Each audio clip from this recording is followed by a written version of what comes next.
All right, back to the music smoothie.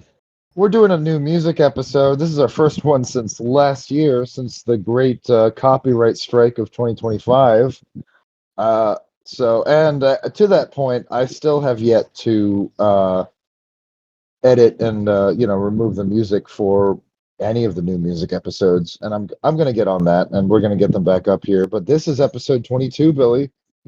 Well, more like episode one. The Phantom Spotify or something. Yeah.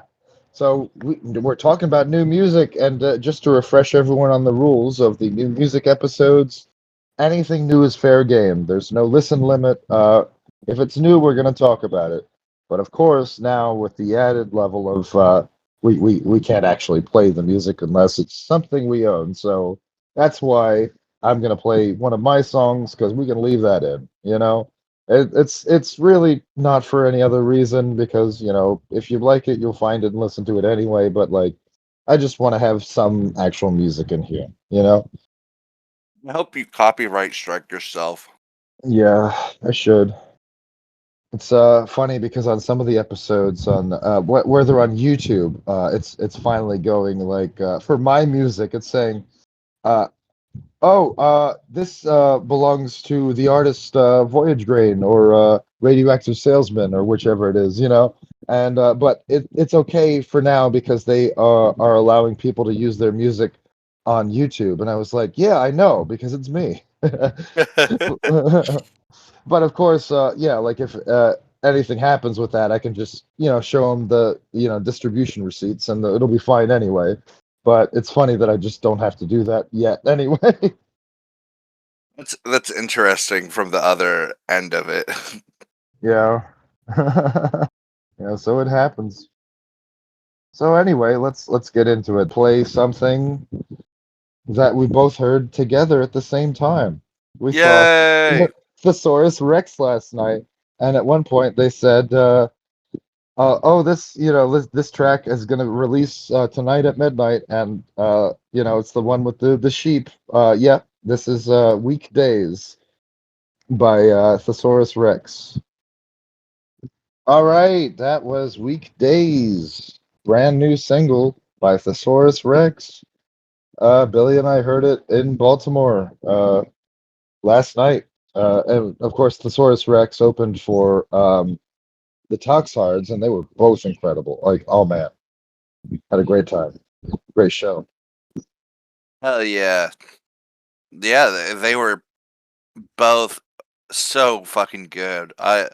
After seeing Thesaurus Rex, I was just like, how that is like the best opener I've ever seen, honestly. Like definitely. Yeah, yeah. It's one of the rare cases where I'd say they were just as good as the main band. Like, that doesn't happen very often. Yeah, yeah, they were both like just so like they were playing so well, and their songs fucking rock. Honestly, like, don't get me wrong, this song sounded amazing live, but it was like it's just really hard to hear the intricacies, and I kind of got shivers just listening to it right now because it just sounds so good. Like I love it. Like it Yeah, This sounds awesome. Like, that just that like part with the echo and with the vocals and just yeah, that bass line. Like, this is just such a good song. Um, and they're very talented. Like, uh, I really find this like on par with like Parrotfish, where it's like these guys are making like great pop rock, like indie rock songs, yeah, and it's just like they need to get noticed very soon because this is like just so phenomenal and yeah, doing some stuff better than regular pop artists do every day. Like, this is just so fucking catchy. And honestly, like, part of what we like noticed too was their lyricism. Like, I love the. I mean, it sounds pretty obvious, but I just love the like kind of double entendre of like this is your weekdays. Like this is just like you feel feeble, you feel weak, you're working on your weekdays, you're just like uh you're just they talk a lot about the you know your they talk about a lot about jobs and just feeling tired and trying to get through the monotony of working um Right. in It's a like lot of the their whole lyrics. Yeah, it's like the whole weekend warrior mindset of where, during the week you're just entirely focused on work and that's stress related to that and stuff. And then, on the weekend is when you finally get to be yourself and actually enjoy your life. And like it's pretty normalized here in America. And it is interesting to talk about and explore, and they do it, in many songs, and it's very well done. They the lyrics are incredible. Yeah, it's really relatable and Yeah. r- just so catchy and so fun. This is awesome. Yes. Yeah, I love it too. Oh, good band. Uh, love to see them again. Yes, yeah, give them a listen. And Yes. apparently they're coming back to Baltimore very soon. Very If you're soon. in the area, they said that I think we talked to Calvin, um, and he said Yeah. they're going to be they're from Brooklyn, right? And they're going to be Yeah. coming doing that whole tour again, and which is awesome. Uh, they really don't have a lot of listens right now, which is just wild to me. Well, I mean, to be fair, on Spotify they have 130K monthly listeners. So, Hell but like, yeah, still not enough. More is required. More. hell yeah, give them more. All right. I got another song for you. Moving right along. Are we gonna listen to the Alligator Bop song from Talks Hearts too? We can in a bit, but not back to back. I don't have it lined up right now anyway. But we will. We will. Sure. Why not? But no, this is Stick Puppy by Black Pontiac off of their new album, A Danger to Himself and Others, which is absolutely a concept I could relate to, 5 years ago.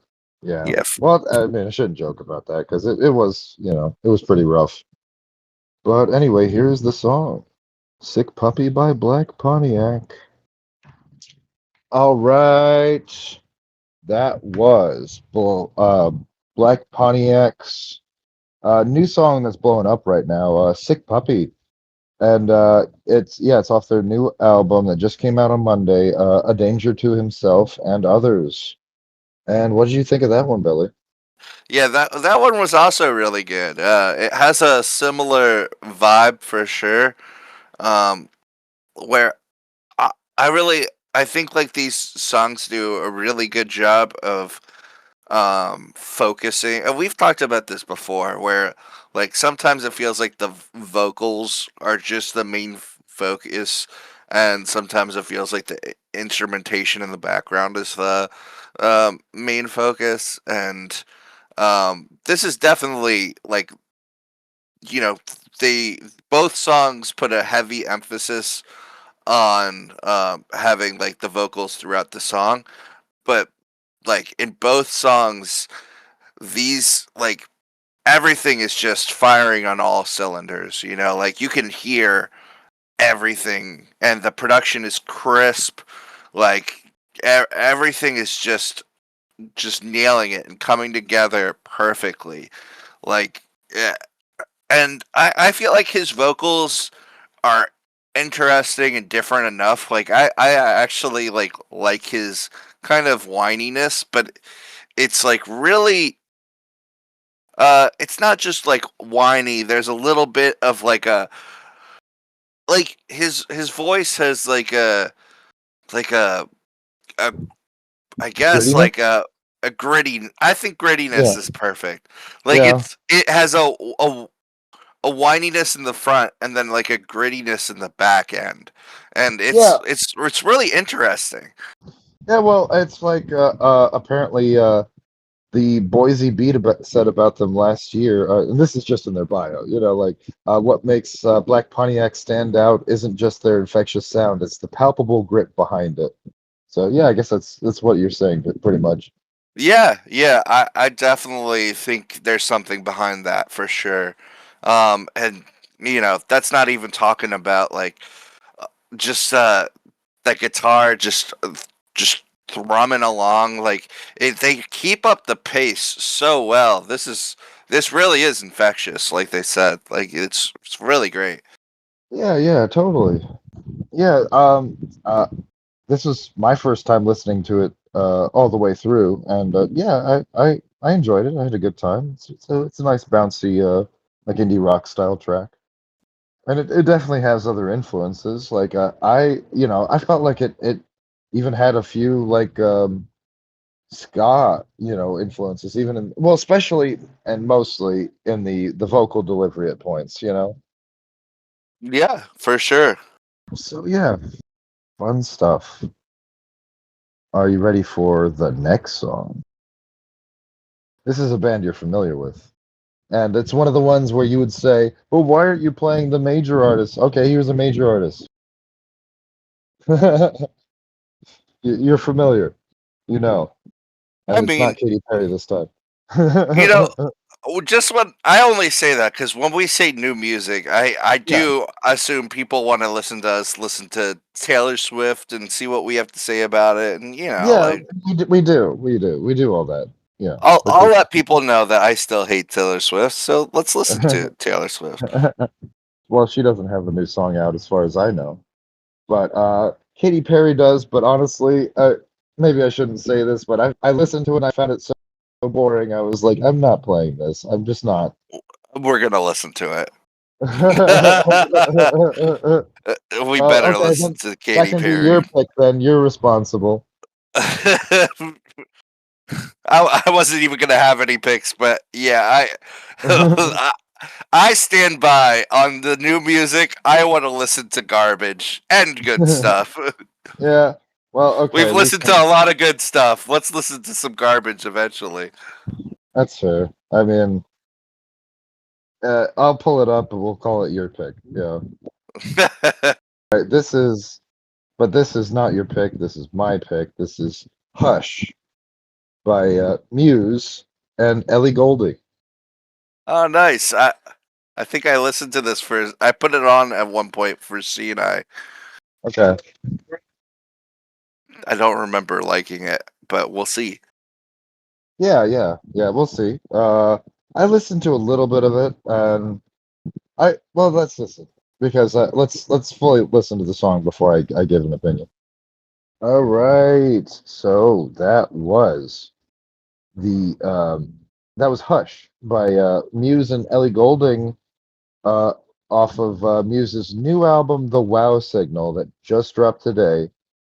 And it was it's a concept album, of course. It's like about space and sci-fi kind of themes, and it explores according to Wikipedia, explores themes of cosmic mystery and the possibility of contact with something far greater than ourselves.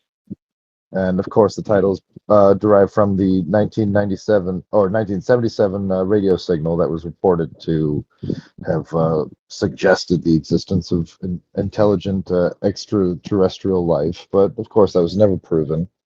But what did you think of the song, Billy? I haven't listened to the album yet. I'm sure you haven't either, but maybe you have. I don't know. Maybe I'm not sure. Not sure of anything anymore. Oh my god! It just released today. The album did, yeah, Oh no! Of course I haven't listened to it. yeah. Uh, no, I've listened to one of the singles. This wasn't one of the singles I listened to. I was wrong about that. Okay, Um, but I, I'm gonna sound really harsh here, but okay. I just it's stuff like this that makes me forget why I liked Muse in the first place.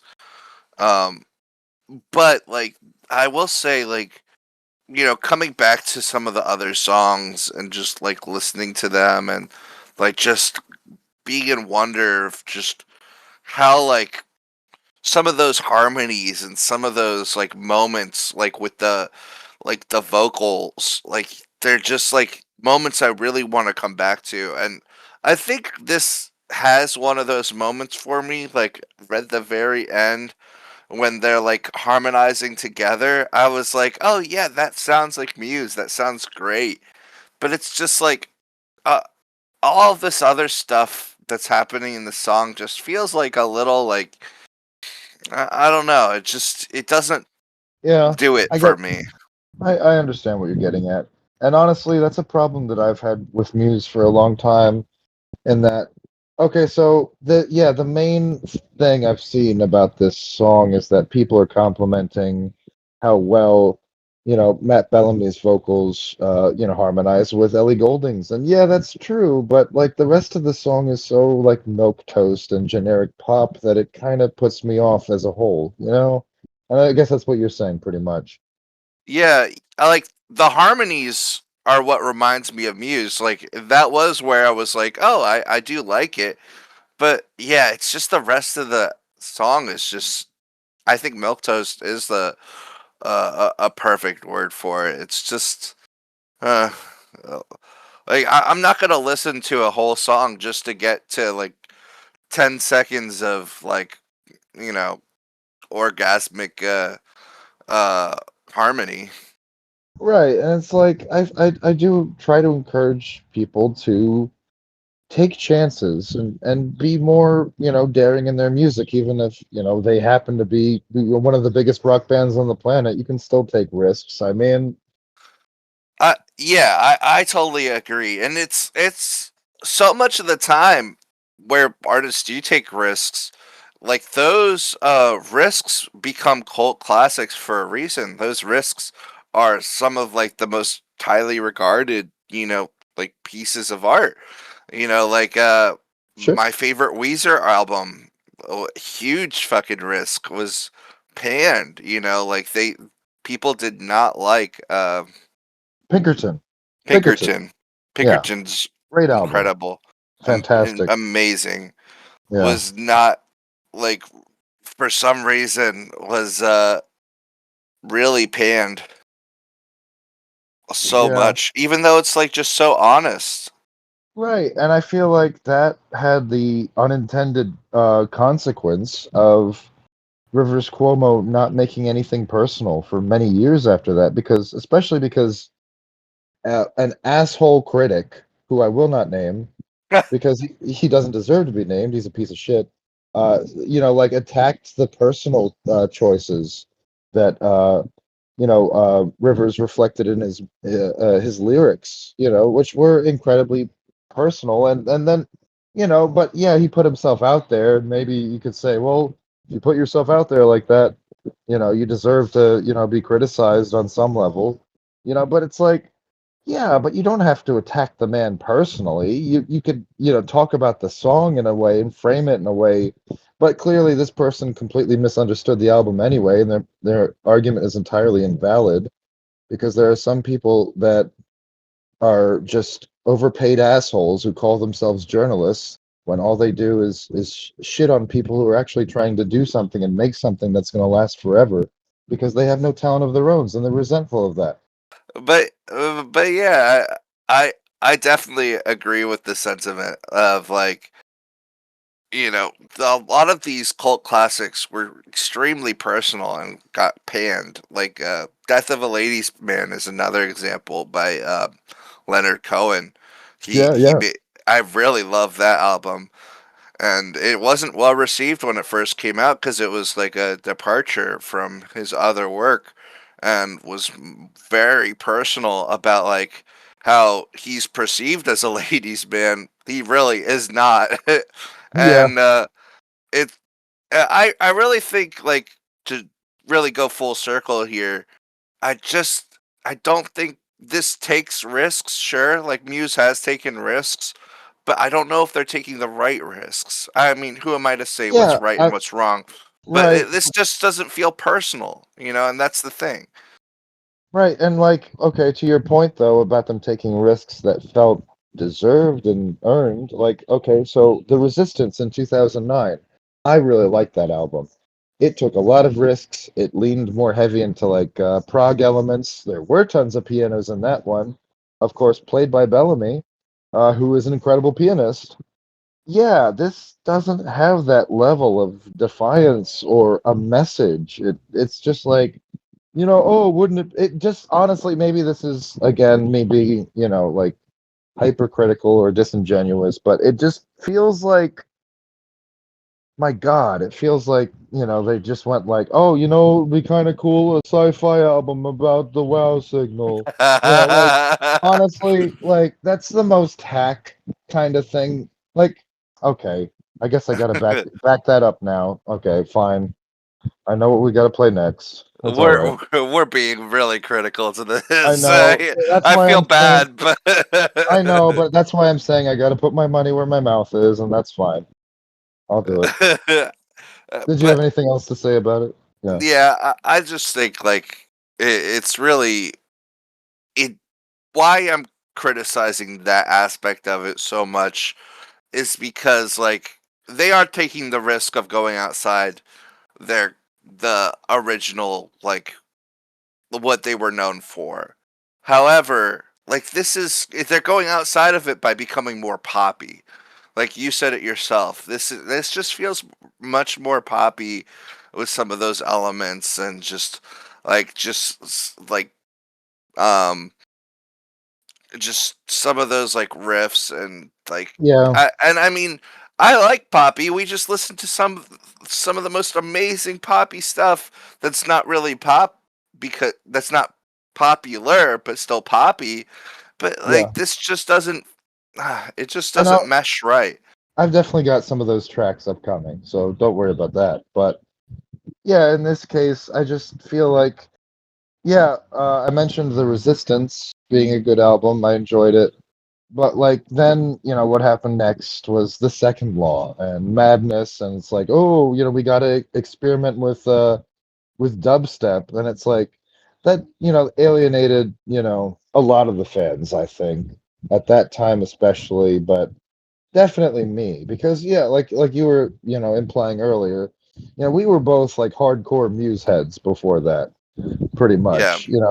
But like that album, it just feels like, okay, he wanted to take risks, he wanted to incorporate different elements of music, but you did it in a way that wasn't interesting. You did it in a way that appealed to the mainstream in a very like transparent way, and Yeah. not in an interesting, engaging way, Yeah. honestly. Yep, like you're saying, they took risks just to follow trends, and that's Hmm. not really interesting risks. And that's not really taking risks either. Yeah.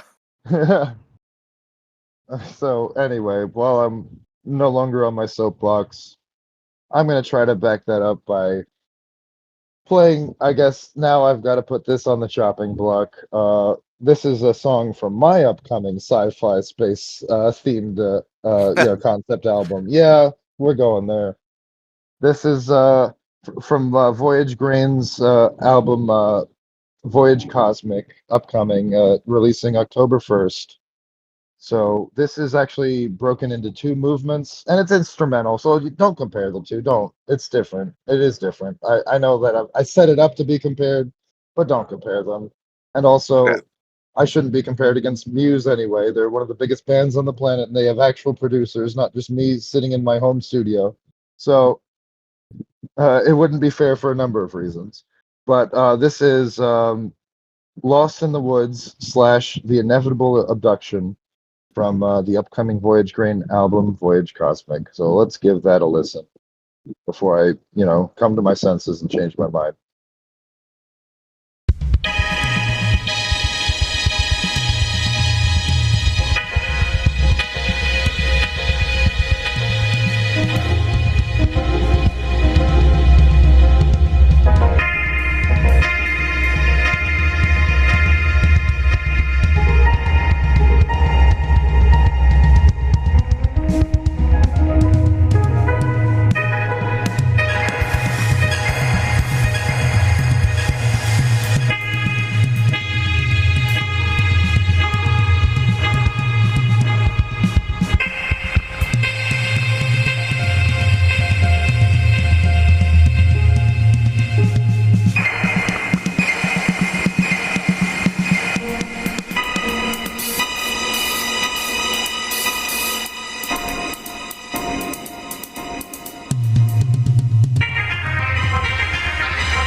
Wrong. What was wrong? Oh. You just felt like quoting Kevin Spacey. I'm a clone. God, I hope not. I really do. All right, that was Lost in the Woods slash the inevitable abduction by Voyage Grain. And what do you think of that one, Billy? Yeah, I like that one a lot more. I think that one but like here the instrumentation is really good, really deliberate. uh, and I think really thematic. Like I really feel the theme here. It feels like it's paced really well. Like nothing lingers too long. Um, and uh, I can really feel like the darker tones and like the also like the lighter tones of like just kind of space itself, and just like it you get a lot of feeling from this. And I really just liked the experimentation here a lot. Yeah, yeah, it's you'll have to check out the album when it's out, and not through one of these shitty bots, because even then, like, there is a level of disconnect, and you're not hearing everything. You're not hearing the full mastering experience, right? Because even with the bot we're using now, which is better than the old bot, there's still that level of disconnect between, like, this is not how you would hear it on the streaming service. This is how you're hearing it as a bot has processed it through the internet, right? So, like, that always is there, and it's all annoying. Anyway, you know. But even then, like this one really does just sound much like better and like even crisper, even with the processing. Right, right, fair. Yeah, and because, well, I mastered the hell out of I always master the hell out of my Voyage Grain stuff. For some reason, but, like, yeah, like, if you make it, like, flawless, and I'm not talking out of my ass on that.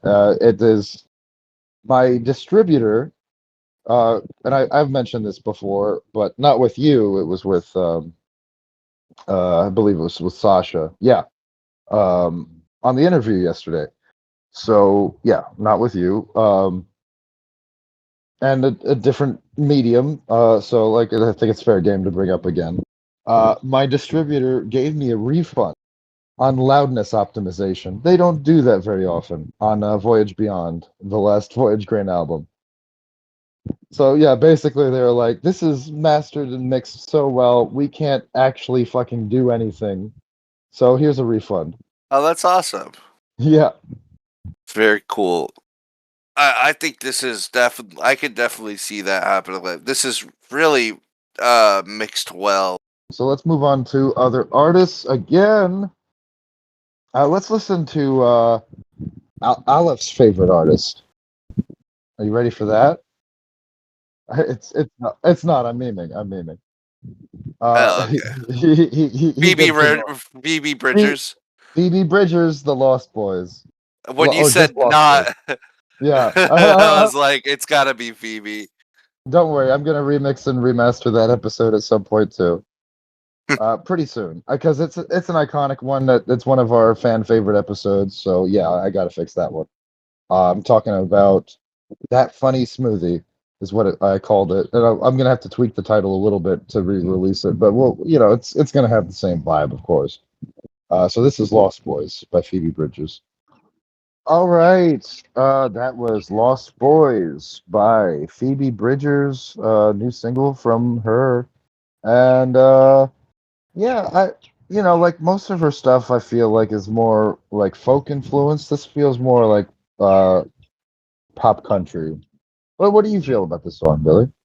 Yeah, you really said exactly what I was gonna say. Okay. Without, I was gonna compare it to the queen of pop country, Taylor Swift. I really do feel like this feels like good Taylor Swift. Well, you know, relatively. Which was like the Taylor Swift that like I really grew up with, and like those songs are still like tolerable to me. Like I definitely like You like you prefer her like early like teenage country hits like Teardrops on My Guitar and Love Story and those. actually, yeah. I know Okay. you wouldn't I think I mean, would. I yeah. know you don't think I would. I've listened to Love Story so many times in my life. Maybe I'm just having some Stockholm syndrome, but it like has nostalgia. It has like it actually has a little bit of like charm to it for me. And this has that same charm to me. Like it feels really whimsical. It feels like nostalgic.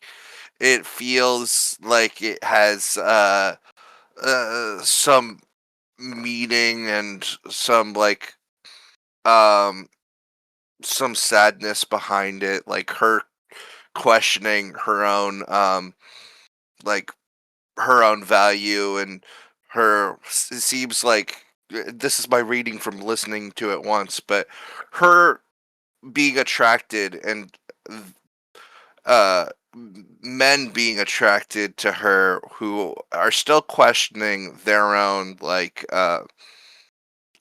still trying to find their own identity, and those kind of people gravitating towards her, and that kind of still her grappling with her own identity amidst all of that, and like it feels like there's a lot of like just maybe it's just the folk to it, but and the Yeah. country folk to it, but like it feels like there's just a lot of power in this song and just a lot of genuineness. And Sure, it taps into definitely a teenage angst. You know, to your point, that like, yeah, that Taylor Swift definitely leaned into when she was a teenager, and that, you know, I guess Phoebe Bridgers is leaning into now, even though she is definitely not a teenager. yeah, and, my biggest Yeah, problem yeah, with but it feels authentic, to your point. Yeah. yes, yeah, and that's my biggest problem with Taylor Swift is the inauthenticity. This it feels authentic, and I definitely enjoyed this. Okay, okay, fair Sorry, enough. Aleph. Like, I want to be honest. I don't want to just hate on things just Well, to because. be, Olive hated on specific things that Phoebe Bridgers did in her vocals that she didn't really do here, you know? Like, it's not just like a lilting, you know, meandering vocal delivery. This is a pop song. It's structured like a pop song. It's very deliberate and very, you know, intentional. There's no room for, you know, stylistic vocal flourishes or anything like that. There's a couple of subtle ones, but it's not like what he was saying, you know? Yeah, that's a great point. So we got to wrap up pretty soon. So I got time for two songs. I promised you that Katy Perry song. So we'll play that last for some reason. But I really wanted to play this one by Willow. Okay. Yeah, I don't know if you've heard of her. She's kind of a medium-sized artist. I'm funny.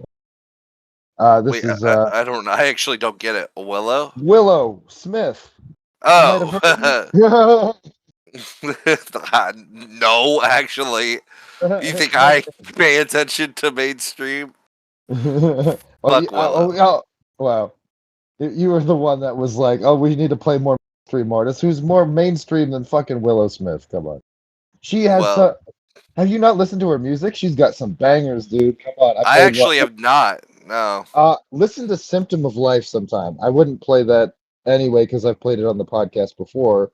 In fact, on the olive and dinosaur fossil smoothie, which is out already. You can look it up and yeah. Uh, but yeah, listen to that song. That song fucking slaps. But I've only listened to a little bit of this song, but let's see if it holds up to the hype that I just generated. This is "She's My Religion" by Willow. All right, that's She's My Religion. by Willow. She just goes by Willow now. Off of her upcoming album, The Thread. It drops July 24th, 2026. And I am incredibly hyped because I love her new style, and I love her jazz influences. The R&B is excellent. There's a lot of different influences. I think it's really well done. But yeah, this single dropped just on Tuesday. So what do you think, Billy? What do you make of this? I'm a little disappointed because I'm usually more critical of all the new music that's coming out, but I really liked this as well. This was really a surprise. How old is Willow Smith? Not sure. Because Let me look it up real quick. I Give me a was second. expecting her to be singing, her singing to be a little bit more like, She is 25. oh my god, I was expecting her to be in a different like voice range, but like Her range is incredible. she Yeah, sounds like a grown ass woman. yeah, Like yeah. She's uh, 25. that's crazy. Uh, but like she has a really great um vocal range, and uh, honestly, like I really liked the influences here. I felt like a little bit of like an international like influence too, of like maybe like some like Spanish Spanish guitar. Yeah, yeah, or yeah, Latina like yeah, I influences here with the just like that guitar like playing at the forefront of this track, and hearing her vocals go along, and just her not being afraid to really like show off her vocals without like so many other artists feel the need to like blare so much other shit sometimes and not do it well either, like uh and but like she like really showcased her vocals extremely well. I imagine like with Daddy Smith's well, this is rude, but with I imagine she's gotten like so much like vocal coaching that it's like it's really paid off. She does such an extremely good job with her vocals that it's like the star of the show here. yeah. I mean, I don't. As far as her like coaching goes, I don't know anything about that. And I was just briefly looking to see if there was anything about it on Wikipedia, but not that I can tell. It might be further down here, but obviously we don't have a lot of time.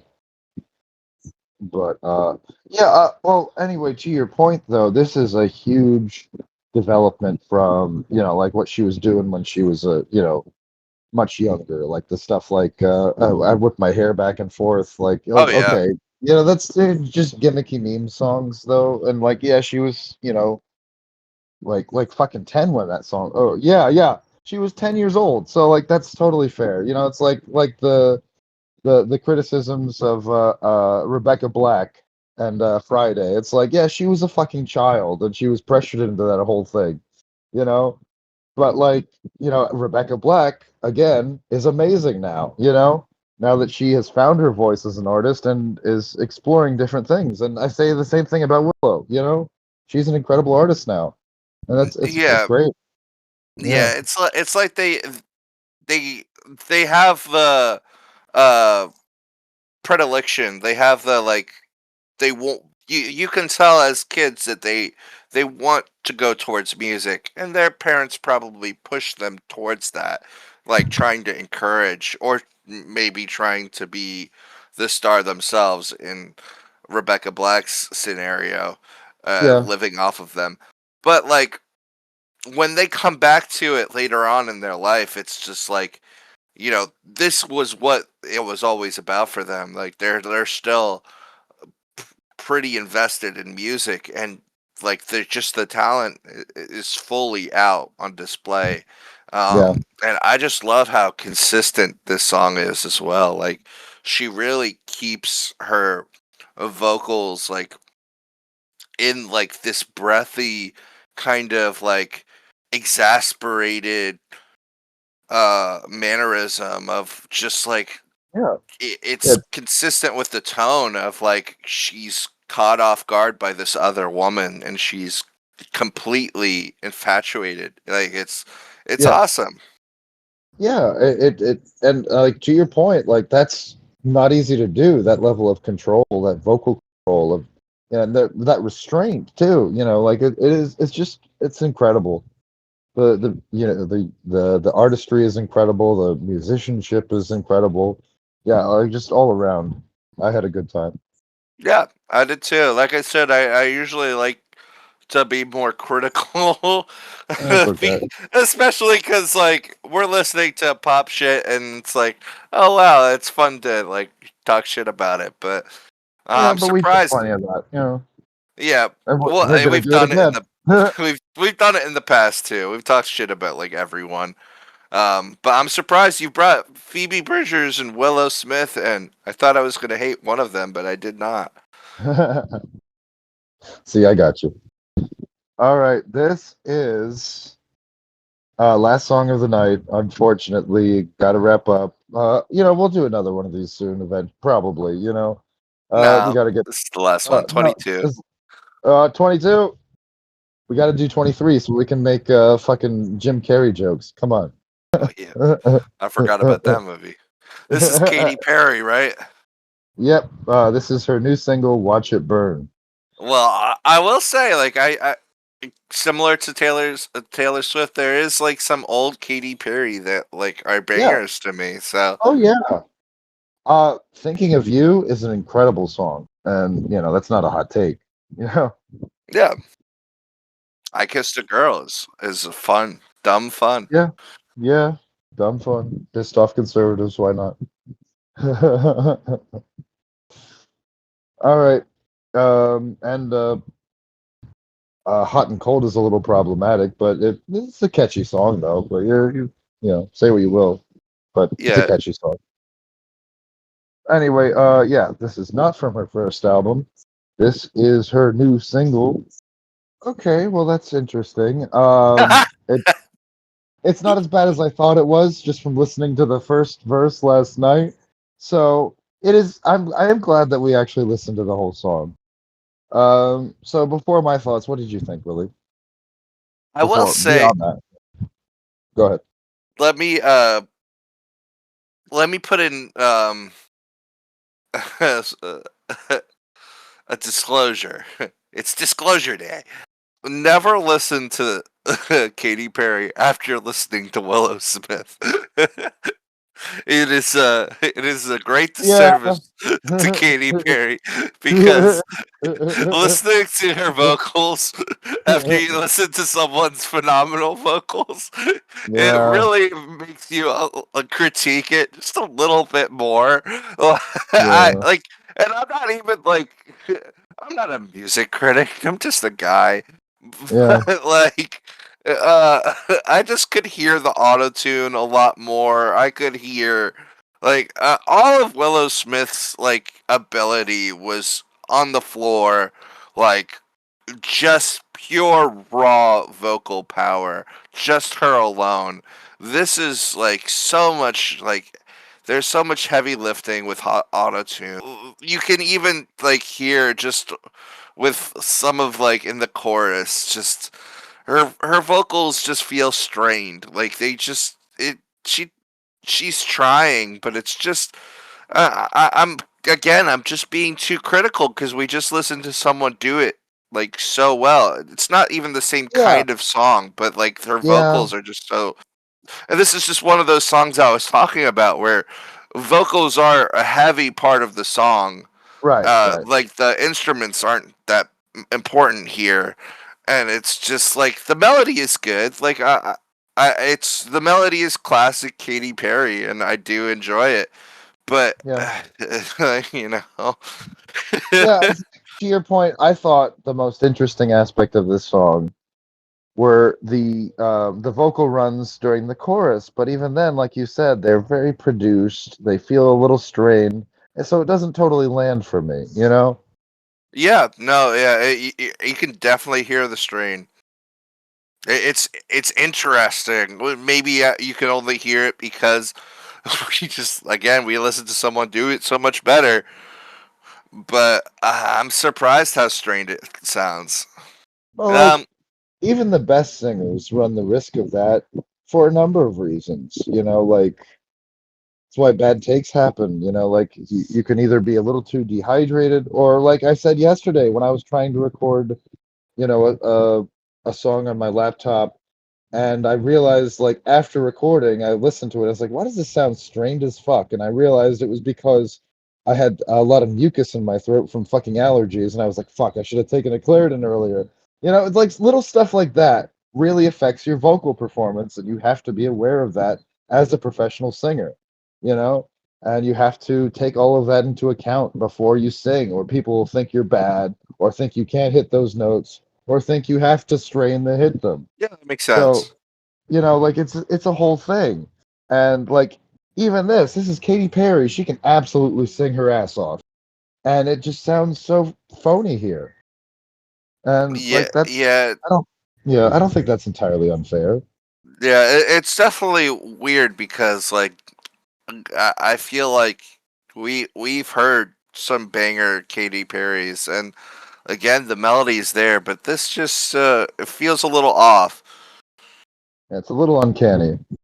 And I know we gushed over Katy Perry's first album, but like honestly, even the California Girls had a few decent songs, at least very catchy ones. Oh yeah, Yeah. And yeah, even Dark Horse is a guilty pleasure of mine. So like I am familiar with Katy Perry's hits, and I enjoy some of them unironically.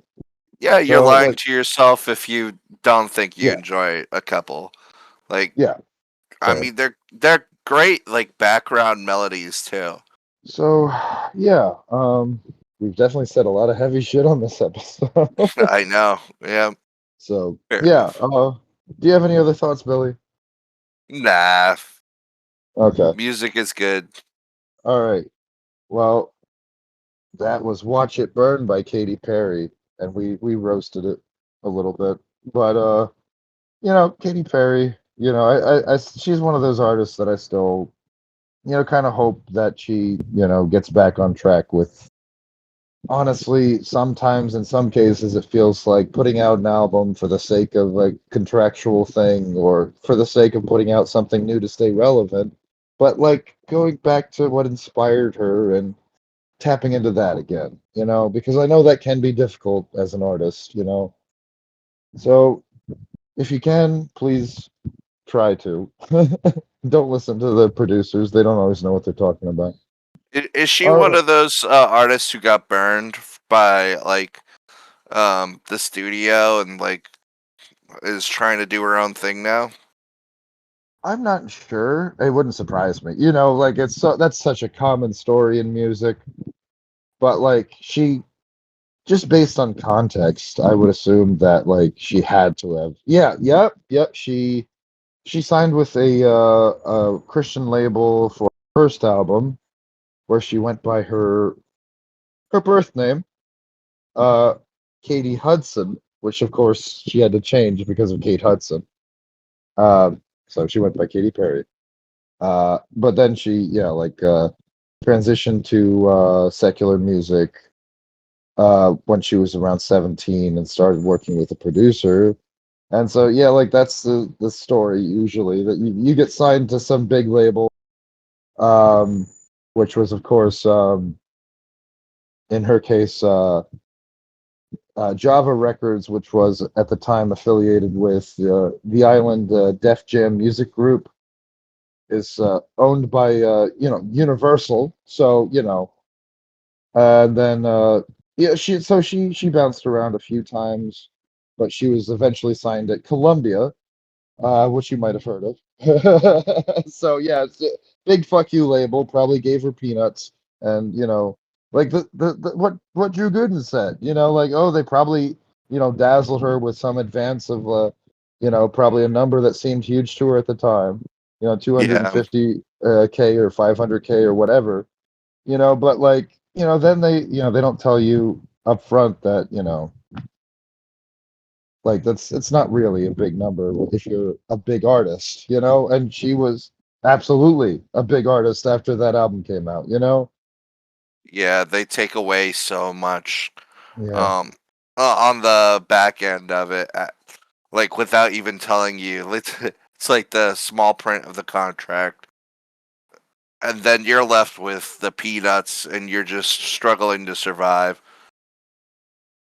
Yeah, but oh, and then it's yeah, so this is a lot to get into. So they Columbia isn't even who fucking did the you know, her breakthrough album One of the Boys. It was Capitol Records. So it's just a long string of her being bounced around from, you know, label to label. And most of them, you know, all of them don't really give a shit about her. They only care about what they can extract from her. And so, yeah, she was absolutely in that kind of scenario, you know? That's so that fucking sucks. Yeah, I hope that like she can definitely find herself and find her artistry, like despite all of that, because Yeah. like you could definitely kind of feel it in this, that this just feels again, we're being really mean, but it does feel a little phoned in here. Yeah. I mean, it's fair. Valid criticism, especially when it comes to music, because so much of music is emotional. My biggest example of that is the song that Coldplay did with Rihanna, Princess of China. Like, structurally, a very interesting song, and some of the vocal choices are interesting. But upon execution, if you listen to the song, it kind of sounds like they're half asleep through the whole thing. Like the delivery is just not there. And these are both, you know, Chris Martin and Rihanna, talented singers, talented performers, and it just sounds like they're half asleep. They're about to take a little nap together. Like I don't, and it's supposed to be a powerful ballad, you know? They're gonna take a little nap together. That's cute. But anyway, and that's not an uncommon criticism of the song. Like anyway, that's to my point that, you know, like you as a singer, you there are so many choices that impact the end result of the song, you know? And energy is an absolute component of that, you know, cannot be ignored. Because if you have the wrong energy for a song, it's just gonna hit wrong, you know? Yeah, some very interesting points. Yeah. New music Y- number 22. Yeah, new music number 22. What's the title of this one, Billy? I've never let you name one of these before. I usually do a reference to something we talked about earlier, but I'm trying. Yeah, just talk about something completely random. The political, socio-economic climate. no, no one's gonna no, fuck off. Oh yeah. The breathy smoothie. No, that's a proper episode. These always Oh have just shit. like a yeah, yeah. Oh no. I guess I'll just have to call it oh shit. New music 22. It's finally here.